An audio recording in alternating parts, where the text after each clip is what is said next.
Jeryn Laengrich. So what does the speech pathologist do with carrying a projector around and a laptop and everything after 25, now I say 26 years? So I need to talk about, I need to be your cheerleader right now. So we're going to interject about what you need to do about getting care and service and support. And I'm not going to talk about all the technical stuff. I'm going to talk a little bit about some of the therapies that are out there that you can utilize. And then Dr. Lou's going to go more into she's the doctor of speech therapy. I'm just the master. So I'm going to let the doctor take care of all of the actual practical aspect and how it works in your brain. But I'm going to talk from a practical standpoint about care and things that you need to be doing along the way. So one of the things that I'm going to spend a lot of time on today is just about making a plan. And not just making a plan about your voice or about your gait, it's about your care in general. And again, I'm going to go back to, I'm a speech pathologist, so I do have some years of experience. Dr. Lou thought she had come right before I graduated. I was like, no, keep adding a few more years. I just happen to have really good genes and a great hairdresser. So if we all feel and look good, then age doesn't really matter. So again, I had a father that was diagnosed with Parkinson's in his 50s. My mother now has been diagnosed with Parkinson's in her 60s. So do I live it? Do I breathe it? Do I, have experience with it? And Dr. Stewart and I have been colleagues and worked together now for more than 10 years. So we both had dark hair. So it's a matter of what we do. And so what we have to do is we have to have a plan. You have to be a part of support. And I know it's been years, but I came and have spoken at Jean's group before and talking about how you have to have a plan. You can't wait until it's time to do something, because it's always time to do something. I'm going to steal Dr. Stewart's, one of his lines. We're all in the Titanic. It's going down. So you can either choose to go to your room and hide out, or you can go to the bar and have a drink. And to me, the bar having a drink is about developing that plan and about knowing, what's coming next and not being afraid of it. Because none of us get out of this world alive, unfortunately. If you didn't know that, I just wanted to make sure that you were aware of that. And so, regardless of whether you're 47 or whether you're my mom's age at 69 with Parkinson's, or whether you're my father-in-law at 81, and then my father-in-law has actually remarried and has a mother-in-law alive at 97. So there's probably a stand-up routine there. I just haven't found it yet. So along the way, we're making a plan. My daughter's 11. So literally, I have every decade and every generation covered. So we have to have a plan. Are you in a support group? If you're not, why? Are you afraid at my house because my mom's not wanting to admit that she's had the P word, that's what we're calling it. Even though my father had Parkinson's, it's something she has to come to grips with. She has to start making a plan about, accepting this diagnosis and moving forward. Even me, with all the experience that I have, I actually had a neurologist say this to her the other day. I can't make my mother do certain things, but she knows she needs to, because we did that with my dad. The other thing, do you have the resources? Are you actually utilizing the resources? I have gone, I still keep up my license. I will always be a clinician, especially when my niece can't say her R's and her L's. I will always be a clinician at heart, but I have gone to help build a technology company that helps families and people find care and services that they need in the post-acute setting. So I've taken that clinical need, because are those resources out there? Are you using the internet? Are you using the resources that are at your fingertips? Or are you just out there shopping on Amazon because you're on a dopamine agonist, and then, we've got to get that taken care of, okay? So you have to pay attention, and you've got to use the resources that are available. And the other thing is that we are all human. We are all proud Americans, most of us, and we're afraid to ask for help. Because what does that mean? We're less than. But that's really not what it means. Just because you ask for help doesn't mean you're less of an individual or that you don't need help. Our family, we have actually hired a geriatric care manager. And I tell the doctors that, well, your mother has Parkinson's, you ought to be able to handle it. And I said, no, when I bring in my own care manager, that means I'm waving a flag. That's our resource. That's one of our, services that we've chosen to use because I'm the daughter and I need to stay the daughter. But the other thing, have you told your kids? Have you told your family? My mom's had a hard time talking to her siblings about this. I mean, I've known this and I've been picking up the phone and calling everybody and telling them because I need the help. She needs the help. And there's no shame in it because really, a lot of times your children, I wrote an article years ago about your kids really do want to know. So how many of you in here have actually said, well, I don't want to bother them? We won't take a show of hands, but I see some nods. We don't want to burden them because they're busy. Have you ever said that one? My mother's notorious for that. Well, I don't want to bother you because you're busy. And I'm like, well, that's not okay. You need to bother me because I need, if you need some help, I need to help you. So the other thing is, make up a plan. Write it down. Put it somewhere. If you don't want to write it, put it on the computer. Put it, record it. Leave a record. What is the plan? Have you talked about, what does the insurance cover? What does Medicare cover? Everybody seems to think, especially your children, that Medicare will cover everything. Go and ask them. So how are you going to take care of me when I get older, right? Medicare, right? That's what their children will think. So it's your responsibility to educate them on what is covered and what's not. Again, and how are you going to pay for it? Medicare is your health insurance. It's not for long-term care. Long-term care insurance. We're fortunate that my mother has a long-term care policy and is taking care of everything. But she's one of the fortunate ones. I just got my long-term care insurance because I felt like, with the neurological history that I have in my family, I better start taking care of myself and getting a plan in place.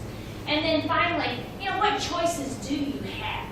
Do you want to stay in your home and be taken out feet first? Because that's what most people want to do, right? And that's okay if you've got that plan in place.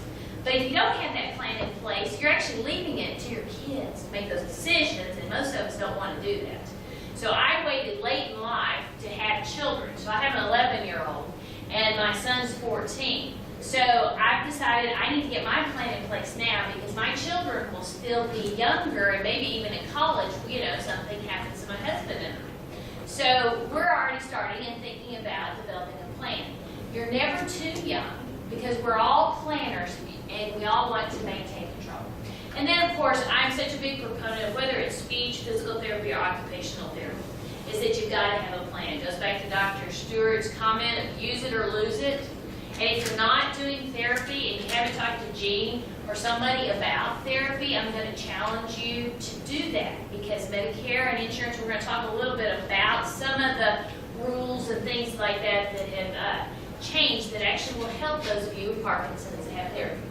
So Dr. Lou's going to give you the basis of LSVT Loud, but LSVT Loud is actually a speech therapy that is has been NIH funded for over 20 years and is actually proven in research to actually work to help you speak louder. It actually can help with swallowing as well. Not as much data is there. Actually, the co-founders, I was emailing Cynthia Fox last night. She was sending me some information that I sent Jean today, so she'll have some of that, about why you need to be doing it. Because if you don't use it, you will lose it. Again, you need to be enrolled in some type of formal therapy, whether it's LSVT Loud or Big, or even just doing something with a licensed therapist, because then they can set you up for the plan that you can continue when you're done. The other thing is that let's talk a little bit about Medicare coverage. A lot of people think, well, Medicare's not going to cover this. Well, it will. There are some limitations on outpatient as far as therapy caps go, but I can tell you my mother has been doing PT and OT for the last 3 months with home health, and Medicare has covered every bit of it. Now, one of the things is this Gemmo versus Sebelius, and Gina, and I'll send you my presentation because I have found some really good resources. What happened is that therapists, we all got it in our mind that Medicare wouldn't pay for it unless you're making improvement. Well, that's not true. The law never said that. That's just how we interpreted it. And so there was this big lawsuit, this woman, Mrs. Jimmo, and actually the Parkinson's Action Network were a part of the class action lawsuit, got involved, and they went to CMS and said, hey, this is not right. And CMS, Center for Medicare and Medicaid Services, came back and said, you're right, it never says improvement, they clarified it. Now, most therapy companies and therapists still don't know how to interpret it, but there are actually now ways to go about appealing it, and I found some good resources to do the appeals. So my mother, under home health, has been literally on physical therapy and occupational therapy under maintenance for the last few months. So it has been covered, and there are ways to appeal it. So don't let the fact that Medicare, you're afraid that Medicare won't cover it, because it will cover it, and there are ways that you can ensure that you're getting the coverage and the care that you need. Again, that's that therapy plan. Get that plan going. Get it moving. Some of the other things that are out there are increasing your expiratory muscle strength. So a lot of therapists are actually starting to use this, and especially in what we call the post-acute setting. If you're not in the hospital, if you're in a skilled facility like here or an outpatient clinic, to help exercise the muscles of your chest that will, and the throat, that actually will help with your swallowing.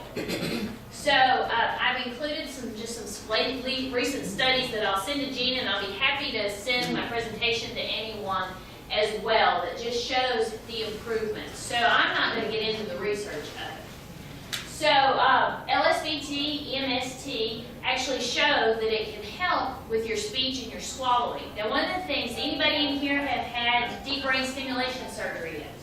So we've got somebody back there. Did you notice your voice kind of went down after the surgery? Yeah, that can be one adverse effect or a side effect of the deep brain stimulation surgery. LSVT is actually doing some studies right now looking at deep brain stimulation with LSVT. And so what you may need, if you've noticed your voice has declined with deep brain stimulation, is you may need a longer course of therapy. And then it's going to be even more diligent for someone, because as they're programming and putting all those frequencies in the brain, then you may have to practice a lot harder than the average Parkinson's patient. So that's good, because then you're going to be better at it in the long run. So deep brain stimulation can affect, and so you have to be aware. So I've got some pictures, and really what I wanted to talk about mostly today is that just really about, have you talked to your family? Have you made a plan? Have you looked at other levels of care that you might actually need, and not to be afraid of it? And that means all the way to hospice. I said the H word. Okay, we can't be afraid of it, because what did I tell you at the beginning? We're all on the Titanic. So utilize things that are available to you that are covered by your Medicare, maybe by your insurance if you're a retired military from the VA. Make sure that you're diligent and you're doing the things that you need to be doing in order to provide better quality of life, not just for you, but your loved ones, because this is not just your disease, it's everyone's disease. If you will allow them to come in and you'll allow them to help you. The other thing is, I've given some resources, and I brought some newsletters for my company. It's called Care Loop, and it's called Care and Resource Information Loop. And we do some webinars and some things that are available to you all the time, because I always talk about wanting to keep educating people. Dr. Stewart's going to be on the computer eventually with me. He's actually writing an article for me. So go and utilize your resources that are available.